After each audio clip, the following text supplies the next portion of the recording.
Hello, everyone out there. Welcome back to another Week With episode with the incorrigible Luddite and Jimmy Duster.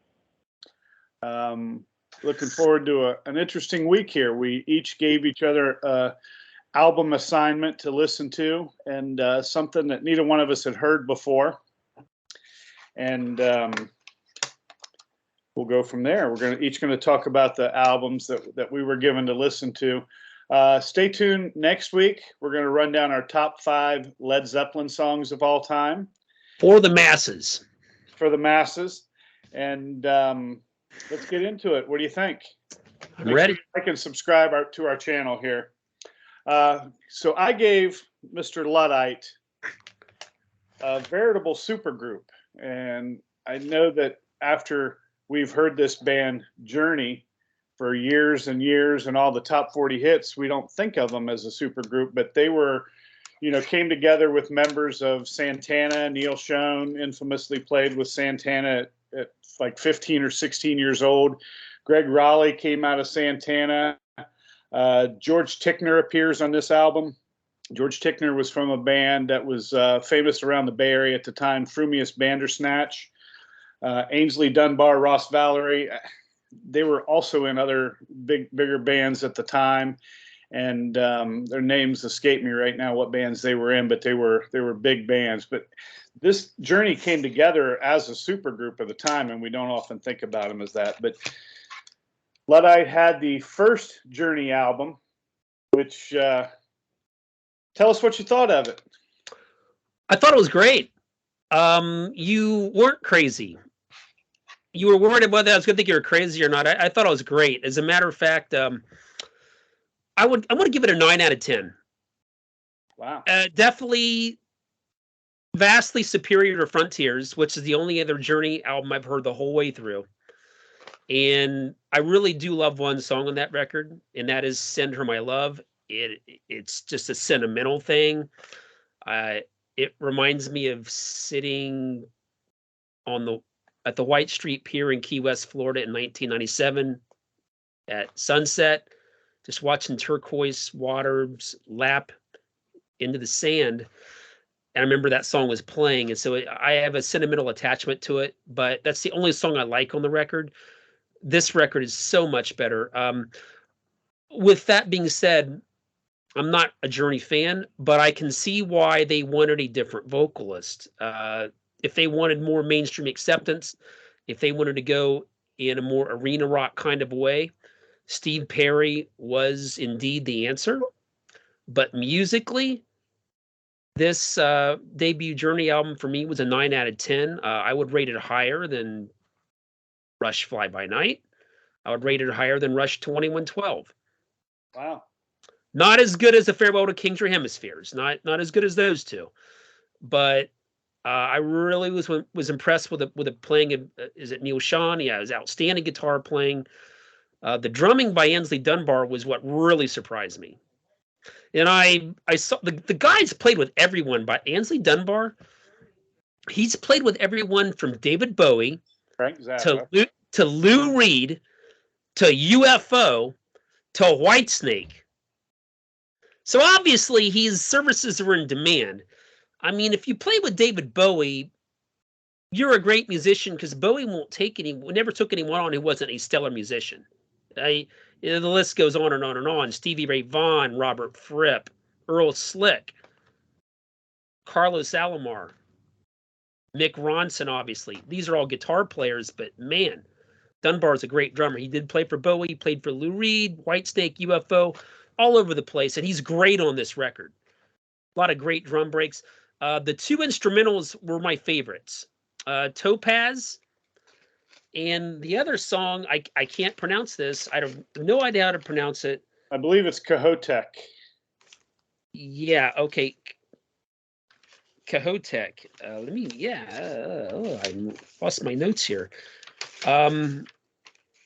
Cahotek, yeah, that Cahotek was the third song on the record. It's probably, I think the instrumentals are the most progressive sounding things on the record.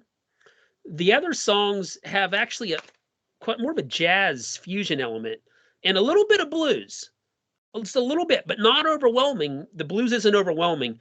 Like when I yeah, like Of a Lifetime has a bit of a blues feel to it, but it's not overwhelming. It's jazzier. In the Morning Day was excellent. Really a hard rock song, a little proggier than the first one. Then you get this great instrumental that you mentioned. To Play Some Music was my least favorite song on the record, the fourth song. It also is the shortest song on the record. It was kind of mediocre. Great guitar work from Sean, though. Just the song just didn't work as well for me as the two instrumentals and the other four tracks. Topaz, fantastic. Probably my favorite track on the record. The second instrumental. Definitely, this has that jazz fusion prog synthesis. This track really had it. More so than the first instrumental. And I really like the keyboard textures from Greg Raleigh on this track, Topaz. That really accentuated everything really well. It had kind of a quasi-mystical feel to it. Topaz. I really enjoyed that. In My Lonely Feelings, a bit more of a blues feel on this one, but still kind of retaining that jazz-infused guitar work from Sean. I really enjoyed this one. There's really beautiful guitar work on the track In My Lonely Feelings, and you can really hear on this track how Carlos Santana influenced Neil Schon. On this particular track is where you really hear that influence come into play, and then it ends with my favorite of the non-instrumentals. The one track on the record I would rate a 10 out of 10, and that is Mystery Mountain. I just love the guitar work on this track. I don't know how he's getting the sounds he's getting on the guitar on this track, but it really is pleasing to the ear. Pretty much a hard rock track with a really interesting guitar signature. Kind of progressive. There's a really cool time change in the song for a short hard rock song. It is officially the best song by Journey I've ever heard. Non-instrumental. This song, Mystery Mountain. And this is the one song on the record. Raleigh does not have a great voice. Again, I see why they made the switch to Steve Perry for more mainstream acceptance, to go in that direction. It worked for them, obviously. But his voice really worked well on this particular track. I really enjoyed the record. I was surprised I liked it as much as I did. Better than anything in Kansas' catalog. For me, Kansas, easily better than the two best Kansas records. And I would rate it a little bit higher than Fly By Night in 2112. Really great record, 9 out of 10. Awesome. Yeah, this is also my favorite out of the Journey catalog. I remember there's a live album. I forget what it's called, but it was, I don't know, after maybe their first couple of albums that I had bought this album, and it had a lot of the songs done live off of this. This was after Steve Perry had joined them. And but it was their earlier stuff, so it was real early in the Steve Perry side. It was where I first familiarized myself with a lot of these songs, and even as a 12-year-old listening to this album, it seemed like there was something different to it. It came to be what I knew later as a jazz fusion type of a sound and everything else. So yeah, I agree with everything you're saying. I think Neil Schon is a very underrated guitar player. He's very good. He's an incredible musician. And George Tickner's very good on this too. This was the only album that Tickner played on with them, the only time Journey had a rhythm guitarist. And I think, Tickner does a great job. Yeah, the rhythm guitar was great on this record, without any question. I really love the drumming. You can see why Ainsley Dunbar was in such high demand. I mean, again, when you're running the gamut from David Bowie to Whitesnake, you're in serious demand. Yeah. So this does he have any better drumming than this on any other record? Do you know? I'd have to go back and look at his catalog off the top of my head. I don't know what Bowie record he played on. I don't know. And played on a little bit of everything over the years, but I'm not familiar enough off the top of my head to know. Once I looked at it, I'd be like, oh yeah, he did play on that. He played on that, but yeah, he's a great drummer. He's an incredible fantastic drummer, so. And Journey's had a long line of just great drummers. Dunbar, Steve Smith is another incredible drummer. So, real quick, I want to say something about Journey. This is just for the fun of it. Yeah. One thing I really remember about Journey is when I was maybe 12 or 13, we would go to the mall. in Columbus, Ohio, the Eastland Mall, and me and some of my friends would just kind of walk around aimlessly in circles and do really silly things. Okay. Um, but Spencer's. yeah, trying to get phone numbers and stuff like that, Yeah. just, and it was, sometimes a girl would give you a phone number like 867-5309. Yeah. It happened, man. But there was for a little bit of a reprieve, we would go into the arcade, and there was a Journey video game. Do you remember that? Yeah. And I think it was called Aladdin at Eastland Mall. Yeah. And those Journey video game and had all their names: Steve Perry, Neil Schon, Steve Smith, Jonathan Cain. I think played with the Babies before Journey. Yeah. And I don't know the name of the other musician in the band. I'm not a big Journey fan, but I do remember that video game. It was a lot of fun. I used to play it all the time. Yeah. Kind of takes me back. But some other Journey songs I like are Wheel in the Sky. That's a really good song. And Any Way You Want It. Is that what it's called, Jim? Yeah. Any way you want it.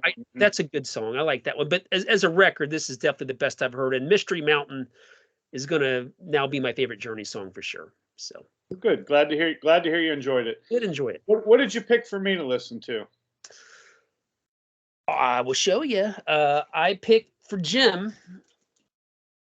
as I get to it, and we have a pretty nice day in Seattle today, so I did haul it down here. I picked for Jim the Creatures Boomerang from 1989. This is the vinyl copy, okay? It's got the little sunflower hype sticker on it featuring Standing There, which is a knockout jazz track that opens the record. And this record, you don't see it very often. I actually got this one as a gift for taking care of someone's pet. This is the US Geffen copy. I'm not going to pull it out, but the UK copy sold much more because people were more prone to buying vinyl in the UK than they were in the US in 1989. So US copy of this pretty rare, and I have it. So unfortunately, before Jim goes into the record, there's a couple tracks that you do not get on the vinyl version that you get on the CD. And those are Solar Choir and Speeding. They're only on the CD version. So if anyone happens to like this record based upon my review and Jim's review, I would go with a CD copy on it because you get Solar Choir and Speeding. But good luck finding it. This is tough to find. Okay.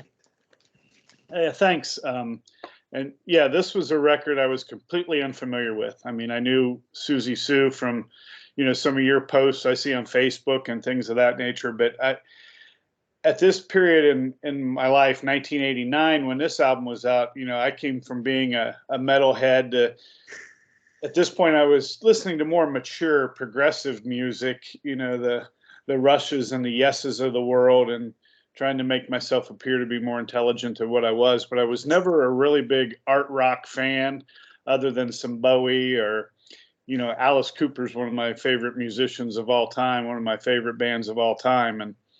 And so there's some elements of art rock I like. And I know that this was a big art rock album. This, of course, was kind of hard to categorize this record. Siouxsie and her husband Budgie, they're I guess parallel group to Siouxsie and the Banshees, correct? Oh yeah, it's kind of their escape from Banshee Land. And in some ways, I think this is really her doing a lot of things that she really wanted to do as a vocalist, because she had a lot of interest in a lot of different kinds of music. She was very influenced by Billie Holiday, for example. If anyone ever tries to tell me that Siouxsie Sue is goth, I laugh in their face. Yeah. Because she's not goth. She invented the look, and she had legions of followers. Yeah. But she's way too creative and imaginative and eclectic to be pigeonholed and, looked at for one genre. I mean, she is an all-purpose vocalist who really excels at everything that she tries. Yeah. Yeah. I'll get into that here in a little bit, but I had a very interesting week with this, a couple of weeks actually, because we started talking about this a couple of weeks ago when we had some technical difficulties and had to redo one of our shows. So I did listen to it one time that first week, and my initial thoughts were, this is interesting.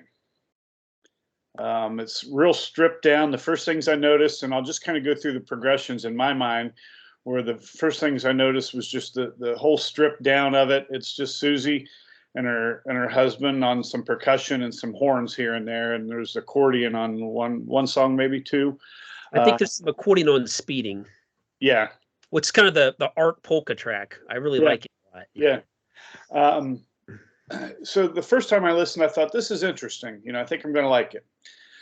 This week came along, and we did our show last week, and I listened to it the first couple times, and I thought, man, Jeff is going to hate me. I do not like this record at all. And then I listened to it again, and I thought, there's really a lot to this that you don't catch. It took me about 5-6 listens to really start to appreciate it more. And yes, the final answer, I do like this album.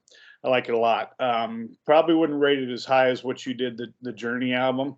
If you would have asked me on Tuesday, I probably would have said a 4.5 or a 5 out of 10. Wow. By the time we're to Sunday, I'm now probably an 8.5 out of 10 for this album.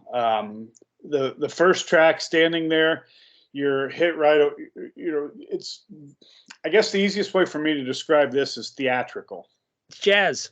It's a theatrical jazz song. Yeah. It reminded me, of West Side Story with the snaps in the beginning. When you're a jet all the way, and it's really theatrical sound to it. Then you get into Man Child, flamenco, very flamenco influenced, and when I heard that about the third time, I'm like, wait, this song sounds so familiar to me. And I looked this up, and it had no influence on this song, although I think it probably did. But the song, I forget when it was popular, Black Horse and the Cherry Tree by KT Tunstall. Not familiar with it. You'll have to listen to it and tell me it's not the exact same rhythm. And it's even got that shout chorus in there, the woohoo. That part in there, and it had to have influenced that song, although I could find no references from KT Tunstall where it did.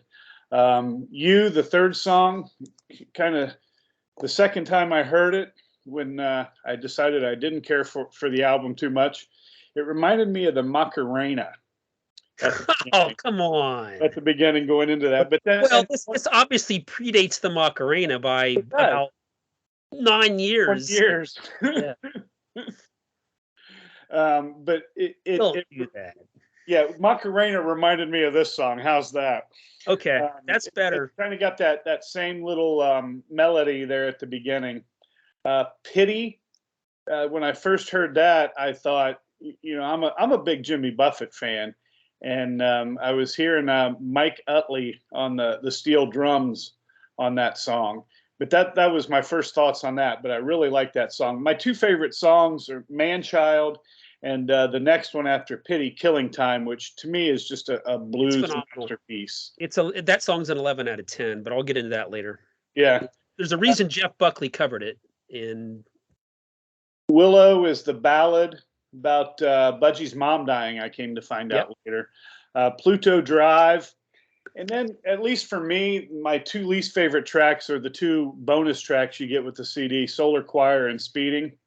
And the one after that, Fury Eyes. I love that one. Those three are probably my least favorite on the whole album. And I guess Fury Eyes was a single off that. It was the second single after Standing There. Fury Eyes. Fury Eyes has a bit of a Prince vibe to it. Yeah, I can see that. And, I can see that. Siouxsie loved Prince. Yeah. So it's obviously she doesn't sing like him, but it has it has a Prince kind of a feel to it with tropical flair. Yeah. I love Fury Eyes. Yeah. And then the album, at least to me, started to pick up some steam with Fruit Man, Untied Undone, Moom. Is that how that's beautiful? That song is beautiful. I'll get into that later. So yes. That's one of my favorite songs of the record. Strolling Wolf, I really liked. Real Sassy. Spanish sound to Strolling Wolf. Sassy. Sands, and the last song is Marina. That's my favorite song on the record, and I'm going to tell you why. Yeah, my favorite songs were, like I said, Man Child, Killing Time, and then probably Strolling Wolf was probably my third favorite. But after listening to it, I thought, man, you hear a lot of Herb Alpert on here. I was reminded, and I can't remember what specific album it is, but are you familiar with Herbie Mann? Well, yeah, they actually, I'll get to that when I'm going to show some of my Creatures stuff at the very end. They covered Herbie Mann in 1983 on Right Now. Right Now is a Herbie Mann cover. Okay. So yeah, this album kind of reminded me a little bit of a Herbie Mann album, and I couldn't quite remember which one it was. It might be Sultry Serenade, but one of his flute albums, just the whole feel to it reminded me of that. There's obviously a lot of jazz influences on this album, a lot of blues, flamenco music. I did hear a lot of Herb Alpert and the Tijuana Brass in there with the horns. Yes, the horns were fantastic on this album, by the way. I really enjoyed the horns. I almost brought that record down here, but I didn't want to freak out because I have it. It's a great cover, it's a great cover, by the way. That first one, I didn't bring it. And there's one other thing I was going to say. Had some influence on it for sure. Oh, the one thing that I really got out of this album was it had a real Torch music feel to it. Almost like the Billie Holiday. A lot of the songs I just, kind of gave me that Torch music feel, or almost the feel of being in a smoky jazz club. Yes. With the poetry reading and somebody kind of playing the bongos behind it. Yes. And with that, we'll talk about Siouxsie a little bit here. My only exposure to Siouxsie's voice was a record that you had sent me, the cover of the Dylan song Wheels on Fire. And I really enjoyed that. After listening to this album 7-8 times over the past week, and listening to the Siouxsie album you gave me there a few months ago to listen to. Juju. Juju, yeah. Her vocals have just a real haunting quality to them. And it's almost the same thought that I had, and you're probably going to laugh at this, but the first time I heard Robert Plant sing. Oh, she just destroys Robert Plant.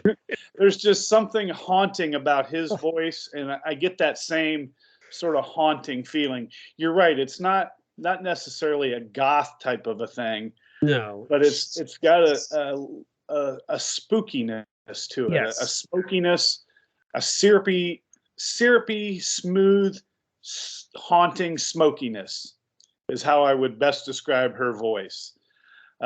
She does have an incredible voice, and I knew that you were kind of waiting to hear what I thought about that. But great album.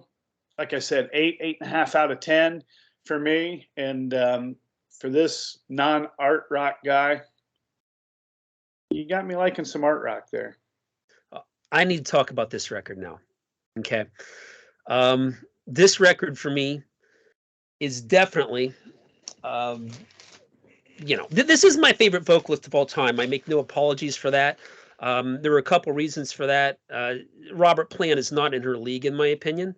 And I grew up listening to a lot of Led Zeppelin. Robert Plant tries to use his voice as an instrument at times, but when you compare to how he tried to use his voice as an instrument, kind of harmonizing with Page, on songs like Days of Confused and things like that, he falls woefully short compared to her.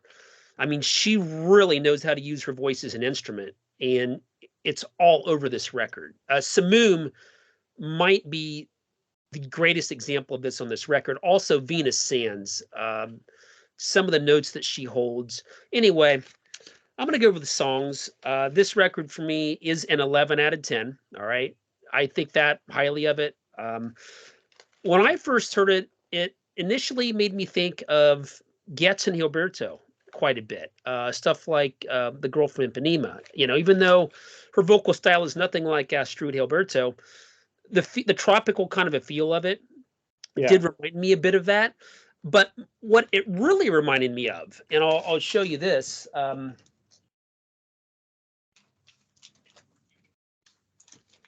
It really reminded me of Martin Denny's Exotica.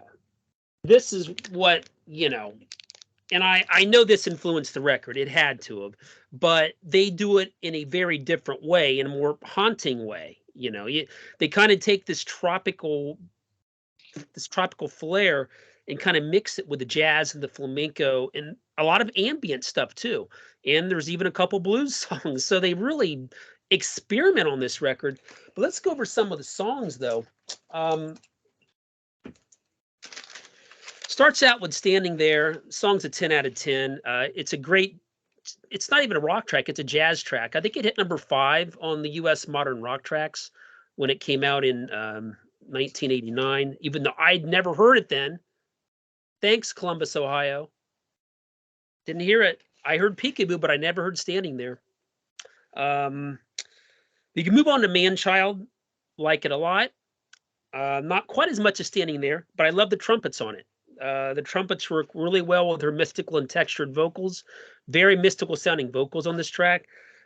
You, the third song, this is where you really see her vocal range. And she has a very big vocal range, Jim. I don't know exactly what it is. I'm going to guess it's over 4 octaves, but not really approaching 5 is kind of a guesstimation in her prime.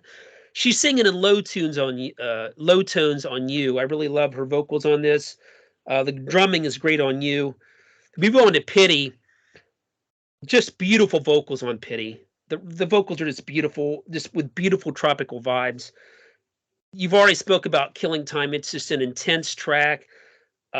Reminds me of stuff that Billie Holiday might have done a little bit. The horns work really well. Brass and her voice is a marriage made in heaven. Okay. Killing Time, brilliant. The Jeff Buckley cover is very good, but doesn't come close to the original. She sings with so much passion on Killing Time. So much passion. And the lyrics are so good too. Then we move on to Willow, which is probably my least favorite song on the record. Still a 7 out of 10. It's another blues kind of a song, like Killing Time, but it's kind of a come down after just the grandeur of Killing Time. Willow is a good song, but I mean, you have to look at what it's coming after, and Killing Time being so strong. Willow's still good though. Pluto Drive is kind of the rock track on the record, if there's such a thing. It's really not a rock track. It's, I guess you could call it an ambient rock song. Great vocals on the track. You know, it's the closest thing to rock song on the record. It's fantastic. I think the song's a 10 out of 10. It's got kind of an R&B kind of a feel to it at the same time as being ambient. So Solar Choir, one of the songs that you can only get on the CD. So again, if you folks want to explore this record, I recommend you get the CD. If you can find it, good luck. It's hard to find. Solar Choir, just beautiful. The way she uses her voice as an instrument on this song. It's another track that shows off how much vocal range she has developed by 1989. Speeding, really love it. It's kind of an art polka track, up tempo. I think it's great. Again, I love the way she uses her voice. She varies it, going from low to high on an absolute dime. She does this as well as anyone I've ever heard, including Prince. She really does this well. Come on to Fury Eyes, which was inspired by a 1988 novel called The Eyes of Mr. Fury by Philip Ridley. I've never read it. Like Iron Maiden last week, this is another band that reads a lot. Very intelligent artist, Siouxsie, Budgie. In looking at the Banshee stuff, Steve Severin, also a very big reader. So, again, just really intelligent people making this music. Inspired by that book, this is basically a tropical art dance hybrid, if there's such a thing. Reminds me of something Prince would have done quite a bit, this particular track. I think the background vocals, which are Siouxsie's, they have kind of a Princey kind of a vibe to them on this song. But it's more exotic than a Prince song. It's got that exotic flair to it. But again, I think it's a great song. It has a kind of a dance feel to it. I want to mention the 2020 mix of this song on the CD single. Just has incredible bass work and incredible drumming by Budgie. But yeah, I love Fury Eyes. It's a 10 out of 10. Move on to Fruit Man. This is where it really picks up for me big time. Tracks 11 through 16. Fruit Man, fantastic. 11 out of 10. Her voice is so textured on this track. It's curling and running. It's like a wave, the way she uses it. Very great percussion work by Budgie on this track. And her voice on this track is just swooping around like a bird of prey. best way I can describe it on Fruit Man. Untied Undone is another pretty much a straight up jazz track. I really love this track. Her voice is doing all kind of extraordinary things. Great drumming, percussion work from Budgie. There's so much emotion in her voice when she sings that line, "Untied, undone." I can't even begin to try it. I mean, it's just no one can sing like this for me. It's the passion level in her voice. We move on to Simoom. Perfect. This is the mystical track on the record, and she really kind of rolls her voice, runs her voice on this song. Just absolute beautiful vocals on this song. She varies her voice. She goes from low to high. And in the high parts of the song, which are the non-lyrical parts, it's just beyond elegant. She takes you right to the stars on this song with her vocals. Strolling Wolf, another great track. This is more of a jazz track. Nothing like Simoom, where she's singing a little bit higher. Now she's come back down again. She's singing low, right? So she's showing off her range on this album. I really like her in that lower register. I love her in both.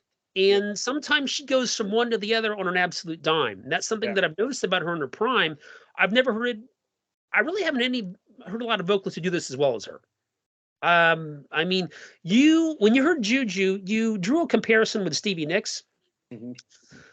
Kind of like, I don't think Stevie Nicks is a fine rock vocalist, great traditional rock vocalist, but she's not a hybrid vocalist like Siouxsie. Siouxsie, to me, is just an extraordinary talent who can do just many things with her voice.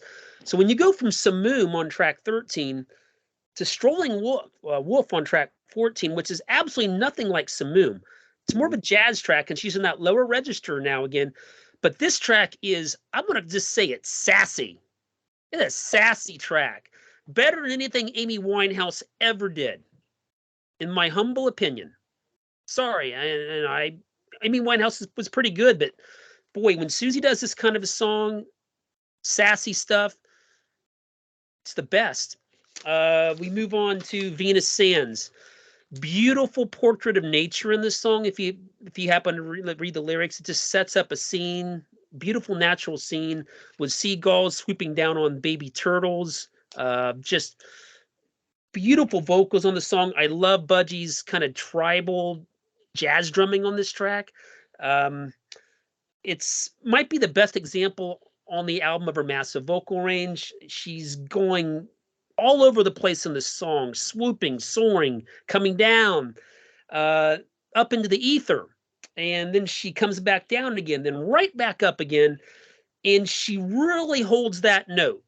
When she sings the line screaming in this song, I think it's about the seagulls and, coming down toward those baby turtles. When she holds that line screaming, she holds that line for a long time. Very impressive, her vocal style. Lastly, Marina, my favorite song on the record. I have to admit that I probably listen to this song every single day. Every single day. It is the most, this is obviously subjective. All this stuff is subjective, folks. Of course, you are aware of that. But Marina is probably the most beautiful song I've ever heard. It has a little bit of an ambient feel. It's got the exotica. There isn't any jazz on this one. This is more just kind of an ambient exotica hybrid. But her vocals on this song are so lovely, so beautiful, and so textured. I just think it's the most beautiful song I've ever heard. May not be my very favorite Siouxsie vocal performance. That's the Sweetest Chill on Tinderbox. But just the beauty of the song is staggering. But yeah, this record for me is definitely an 11 out of 10. One of my 20 favorite records of all time. Favorite record of 1989, bar none. Puts the Cure's Disintegration to shame. There, I said it, Cure fans. Of interesting note, there are a couple songs on this record that were used in a dance show in the USA. I didn't know this till I did some research, but I saw that. Yeah. Standing There, which is the straight up jazz song, was used in So You Think I Could Dance or something like that. Never heard of it, never watched it, but they used that in the jazz competition. It's a jazz song, so that makes sense to me. And then also You was used in the same show in a later season. So I have nothing but great things to say about this record. I think everyone needs to listen to it. If you like Getz and Gilberto, if you like Billie Holiday, and if you like Radiohead's Kid A. I know it's kind of a staggering amount of diversity there, but it kind of points a bit of a direction to Radiohead Kid A, some of the ambient textures on it. So just very experimental, but very polished at the same time. And I think it's beautiful, and I couldn't recommend it anymore. Well, fantastic. Thanks for joining us, folks. Don't forget, we'll be back next week with our top 5 Led Zeppelin songs. Have a great week, everybody. Siouxsie's not like Robert Plant, though. Okay.